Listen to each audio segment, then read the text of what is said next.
اور یہاں تک کہ روایات میں ملتا ہے کہ یہ ابن ملجم بدبخت، یہ وہ بدبخت تھا جو مولا علی علیہ السلام کی فوج میں شامل تھا جنگ صفین کے اندر، اور جنگ صفین میں مولا علی علیہ السلام کا سپاہی تھا.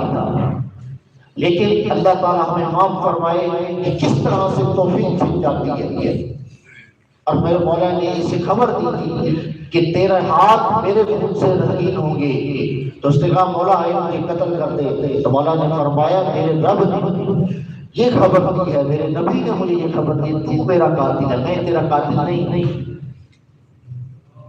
لہذا یہ بھاگ گیا. اب اندازہ لگائیں کہ کس حد تک ظلم و ستم کی داستان ہے کہ جب یہ واپس کوفہ آتا ہے تو وہاں پر ایک عورت تھی جو بغض علی میں اس حد تک گرفتار تھی کہ اس نے شرط لگائی ہے عبد الرحمن ابن ملجم میں تیرے ساتھ شادی تب کروں گی جب تو علی کو قتل کرے گا. ایک یہ تھا اور ایک اور شخص تھا. توجہ رکھیں عزیز دوستوں. اور 18 کا روزہ مولا نے افطار کیا نا، تو روایات میں ملتا ہے کہ وہ روزہ حضرت علیہ السلام نے اپنی پیاری بیٹی جناب سیدہ ام کلثوم کے گھر میں افطار کیا.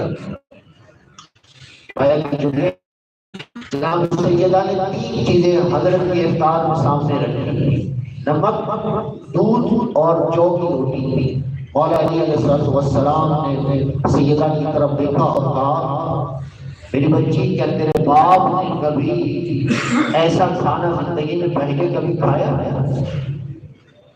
اس عصمت میں ابن ابی طالب کہ جو ہستی اپنی ہستی کو فنا کرتی ہے اس لیے کہ وہ امام حق ہے.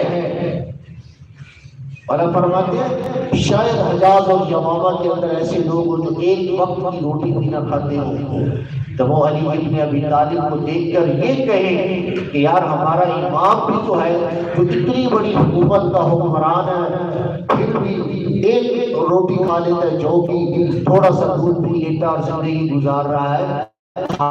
زندگی گزارنا آسان ہو جائے جب لیڈر غموں میں اپنی دوستوں کا اپنے بھائیوں کا برابر کا شکار ہو تو لوگوں کے لیے آسان ہو جاتا ہے.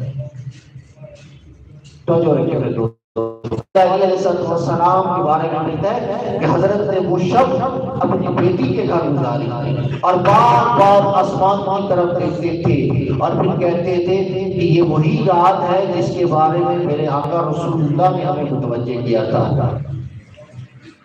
اب بعض روایات میں ملتا ہے کہ امام علی علیہ السلام نے اپنی شہادت سے پہلے ایک خواب دیکھا. جناب سیدہ اور مولا رسول اللہ آئے ہوئے مولا علی علیہ السلام کو لینے کے لیے.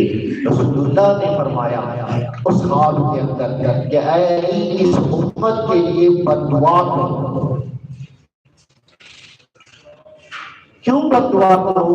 کیونکہ انہوں نے علی ابن ابی طالب کی قدر کی جو تمہاری اصلاح کے لیے تمہارے پاس آیا تھا، تمہیں راہ نجات دینے کے لیے آیا تھا.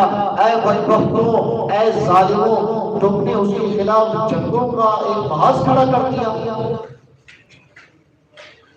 میرے دوستوں، میرے عزیزوں، میرے بھائیوں، مولا علی علیہ السلام اس حد تک شرافت کا مقام رکھتے تھے. جب جنگ صفین پہ جا رہے تھے نا، مولا کے 2 صحابی تھے. پچھلے ہفتے ایک بھائی نے مجھ سے سوال بھی پوچھا تھا کہ نہج البلاغہ کے اندر ملتا ہے کہ کچھ لوگوں کے لیے مولا نے کہا تھا کہ آپ دعا کریں. مولا نے ان کے لیے دعا کا نہیں کہا تھا. بڑے آگے اس کے اندر مولا کے 2 صحابی تھے جو جا رہے تھے، انہوں نے صفین والوں کو سب و شتم کیا. مولا کو پتہ لگ گیا کہ یہ سب و شتم کر رہے ہیں. مولا نے اپنے پاس بلایا اور مولا نے کہا دیکھو سب و شتم نہ کرو، اللہ سے دعا کرو اللہ کی ذات یہ جنگ اور فتنے کی آپ کو ختم کرے اور صلح کا راستہ ہمارے لیے آسان فرمائے. مجھے بتائیں کہ ہمارے نبی علیہ السلام نے طائف والوں کے لیے دعا کی تھی نا، تو کیا طائف والے کافر نہیں تھے؟ طائف والے کافی بھی تھے نا. تو نبی علیہ السلام نے دعا کی تھی میرے اللہ ان کی ہدایت فرما. تو بھئی کیسا ہو سکتا ہے؟ اسے کہتے ہیں ولی برحق اور وصی برحق. جیسے نبی کی سیرت سنت ویسے وصی کی سنت و سیرت.